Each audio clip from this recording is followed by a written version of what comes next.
Hello students, তোমরা সবাই কেমন আছো? আশা করি তোমরা সবাই অনেক ভালো আছো। আমার সপ্তম শ্রেণীর যারা ছাত্রছাত্রীরা রয়েছে তাদেরকে এই ভিডিওতে স্বাগতম জানাই। এই ভিডিওতে আমি তোমাদের সপ্তম শ্রেণীর গণিত প্রবাহ বইয়ের পূর্বপাঠের পুনরালোচনা অধ্যায় 1-এর অর্থাৎ কোষে দেখে 1.2-এর যে অঙ্কগুলি আছে 1 থেকে 5-এর দাগের অঙ্কগুলি আমি তোমাদের পরপর করে দেখাবো। এই যে অঙ্কগুলো তোমরা দেখতে পাচ্ছ 1 থেকে 5-এর দাগের অঙ্কগুলি পরপর তোমাদের আমি করে দেখাবো। তাহলে দেরি না করে আজকের ভিডিওটা শুরু করা যাক। দেখো কোষে দেখে 1.2-এর 1 নম্বর অঙ্কটা কি আছে। 1 দিয়ে 2 টাকার 12 সমস্ত 2/1 কত পয়সা দেখি। তাহলে 1 নম্বর দিয়ে নিচ্ছি। তাহলে 2 টাকার উত্তরটা কিসে আনতে হবে? পয়সাতে আনতে হবে। এই জন্য 2 টাকাকে পয়সা নিয়ে যাব। 2 টাকাকে 100 দিয়ে গুণ করলে কত হয়ে যাচ্ছে? 200 পয়সা। তাহলে কি হবে? কি ছিল? 2 টাকার 12 সমস্ত 2/1 এরকম দেওয়া ছিল। তাহলে দেখো 2 টাকাকে পয়সা নিয়ে গেছি, তাহলে 200 পয়সার এটাকে ভেঙে দেবো। 12 দুগুণে 24 আর একে কত হয়? 25। তাহলে 25/2 তাহলে সমান সমান কী হবে? 200 পয়সার এর আছে তার মানে গুণ হয়ে যাবে। 25 চিহ্ন তুলে দিলে নিচে একটা 100 হয়ে যাবে। তাহলে এই 0 0 কেটে গেল, এই 0 0 কেটে গেল, 2 2 কেটে গেল। তাহলে কত হয়ে গেল উত্তর? 25 পয়সা। আচ্ছা এবারে দেখো 2 নম্বর অঙ্কটা দেখো। 840 গ্রামের 30% কত গ্রাম দেখি। তাহলে 840 গ্রামের 30%। তাহলে 840 গ্রামের এর যেহেতু আছে তাহলে গুণ হয়ে যাবে। শতাংশ চিহ্ন তুলে দিলে নিচে 100 হয়ে যাবে। 0 0 কেটে গেল, এই 0 কেটে গেল। তাহলে কত হচ্ছে? 3কে 84 দিয়ে গুণ করতে হবে। 3 4 12, 2 হাতে 1, 3 8 24 আর 25, 252 গ্রাম। এটা হয়ে যাবে উত্তর। 1-এর 3 নম্বর অঙ্কটা দেখো। 25 টাকার 8% কত টাকা দেখি। 25 টাকার 8%। তাহলে কি করব? 25 টাকার যেহেতু আছে তাহলে গুণ চিহ্ন দিয়ে নিলাম। 8 শতাংশ চিহ্ন তুলে দিলে নিচে 100 হয়ে গেল। 100কে 25 দিয়ে কাটাকুটি করলে কত হয়ে যাবে? 4। 8কে 4 দিয়ে কাটলে 2। তাহলে কত হয়ে যাবে? 2 টাকা। এটাই হয়ে যাবে উত্তর। আচ্ছা এরপরে দেখো 4 নম্বর অঙ্কটা কি বলেছে। 55 গ্রাম 5 কিলোগ্রামের শতকরা কত। তাহলে দেখো একটা গ্রামে আছে আর একটা কিলোগ্রামে আছে। তাহলে 5 কিলোগ্রামকে আমি গ্রামে নিয়ে যাব। তাহলে 1 কিলোগ্রাম সমান সমান কত হয় যে আমরা জানি 1000 গ্রাম। তাহলে 5 কিলোগ্রাম সমান সমান 5কে 1000 দিয়ে গুণ করব। তাহলে কত হয়ে যাবে? 5000 গ্রাম। তাহলে বলেছে 55 গ্রাম 5 কিলোগ্রামের। তাহলে 55 গ্রামটা কি 5 কিলোগ্রামের মধ্যে পড়লো, মানে 5000 গ্রামের মধ্যে। তাহলে 55 গ্রাম 5 কিলোগ্রামের শতকরা কত? শতকরা কত বের করতে গেলে 100 দিয়ে গুণ করতে হবে। তাহলে কি করতে হবে? এই 0 0 কেটে গেল, এই 0 0 কেটে গেল।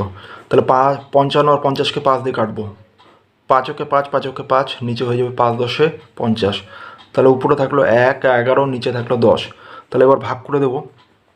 তাহলে 10 দিয়ে 11কে ভাগ, 10কে 10 বিয়োগ করলে 1 পড়ে থাকে। তাহলে কত হয়ে যাচ্ছে? 1/10। তাহলে এত শতাংশ। আচ্ছা এরপরে 5 নম্বর অঙ্কটা দেখো কী করতে বলেছে। 1.25 টাকা 5 টাকার শতকরা কত দেখি। তাহলে 1.25 টাকা 5 টাকার শতকরা কত। তাহলে আগের অঙ্কটার মতোই এটা কি 5 টাকার মতো পড়ছে। তাহলে 1.25 টাকা 5 টাকার শতকরা কত। শতকরা কত হলে বের করতে হলে 100 দিয়ে গুণ করতে হবে। তাহলে কি করব? এই যে দশমিক ছিল, দশমিকের জন্য দশমিকটা তুলে দিয়ে নিচে দশমিকের জন্য 1, দশমিকের পরে দুটো সংখ্যা ছিল, দুটো শূন্য বসবে। তাহলে 100 100 কেটে গেল। তাহলে 125কে 5 দিয়ে কাটলে কত হবে? 5 দুগুণ 10, 2 আর 5, 5 5 আর 25। তাহলে কত হবে? 25 টাকা। আচ্ছা 1-এর লাস্ট অঙ্ক 6 নম্বরটা দেখো কী করতে বলেছে। 16 লিটার 1000 লিটারের শতকরা কত দেখি। একইভাবে আগেরটার মতোই 16 লিটার 1000 লিটারের। 16 লিটার কিসের মধ্যে পড়ছে? 1000 লিটারের মধ্যে। তাহলে 1000 লিটারের শতকরা কত? 100 দিয়ে গুণ করতে হবে। তাহলে 0 0 কেটে গেল, 0 0 কেটে গেল। তাহলে এখানে কত হবে? 2 দিয়ে কাটলে 8 দুগুণ 16, 5 দুগুণ 10। তাহলে এবার 8কে 5 দিয়ে ভাগ করব। তাহলে 8/5 হয়ে গেছে। 5 দিয়ে 8কে ভাগ করব। 5 ওকে 5 বিয়োগ 3। তাহলে দশমিক নিলে কি হয়ে যাবে? এখানে 0, 5 6 30। তাহলে আমাদের কত হয়ে গেল? 1.6। তাহলে সমান সমান কত হয়ে যাচ্ছে? 1.6 শতাংশ চিহ্ন, যেহেতু শতাংশ বের করতে বলেছে। আচ্ছা 1-এর দাগের অঙ্কগুলো আমরা করে ফেললাম। এবার 2 নম্বর অঙ্কটা দেখো। একটি বাড়ির 5/1 অংশ রং করা হয়েছে। বাড়িটির শতকরা কত অংশ রং করা বাকি আছে। তাহলে কত অংশ রং করা বাকি আছে সেটা বের করতে হবে। তাহলে 2 নম্বর দিয়ে ধরি মোট বাড়িটি এক অংশ, এটা ধরে নিব। তাহলে রং করা বাকি আছে, রং করা বাকি আছে। তাহলে এটা কীভাবে বের করবো? এই যে পুরো অংশ, এটার থেকে যেটা রং করা হয়েছে সেটা বিয়োগ করে দেবো। তাহলে কত অংশ রং করা হয়েছে? 1/5 অংশ। তাহলে এটা বিয়োগ করব। বিয়োগ করলে কত হয়ে যাবে? তাহলে 5 লসাগু হয়ে যাবে 5। তাহলে 5 অক্ষে 5 বিয়োগ 5কে 5 দিয়ে ভাগ করলে 1, 1 অক্ষে 1। তাহলে কত হয়ে যাচ্ছে? 4/5 অংশ। তাহলে বলেছে শতকরা কত অংশ রং করা বাকি আছে। তাহলে শতকরা বের করতে হলে কি করতে হবে? এটাকে 100 দিয়ে গুণ করতে হবে। সুতরাং বাড়িটির রং করা বাকি আছে সমান সমান 4/5। এটাকে কি করব? 100 দিয়ে গুণ করব। তাহলে 100 দিয়ে গুণ করলে কি হয়ে যাবে? 5 দিয়ে একেবারে 100কে কেটে দিচ্ছি, 5 দুগুণ 10, 0। তাহলে কি হবে? 80। প্রশ্নের অঙ্ক যেহেতু, উত্তর লিখে দেবো। বাড়িটির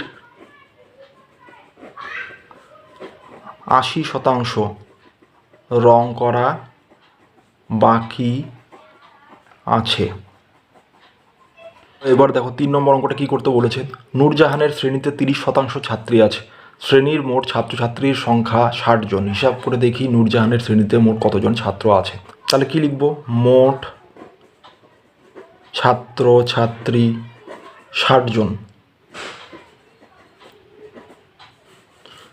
সুতরাং ছাত্রী আছে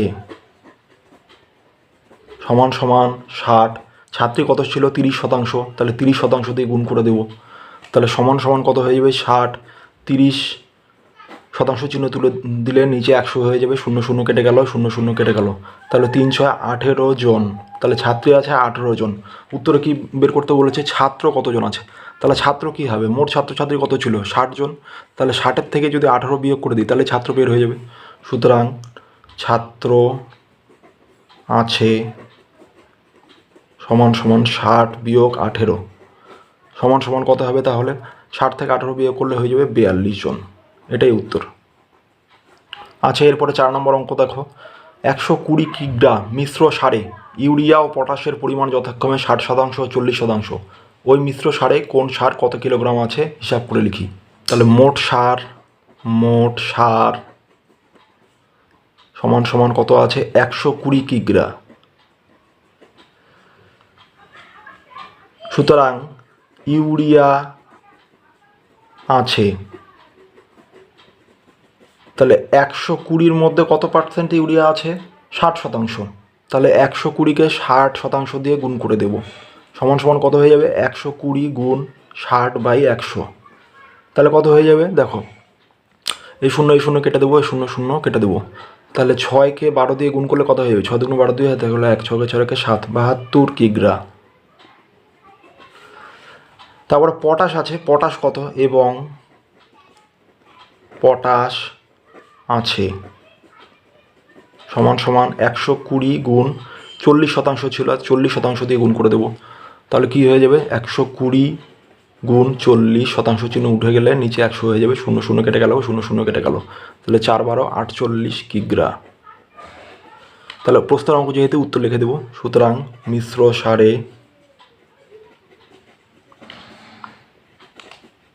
ইউরিয়া আছে 72 কিগ্রা এবং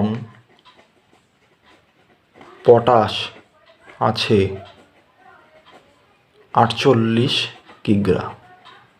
এটাই হয়ে যাবে উত্তর। আচ্ছা, এরপরে 5 নম্বর অঙ্কটা দেখো।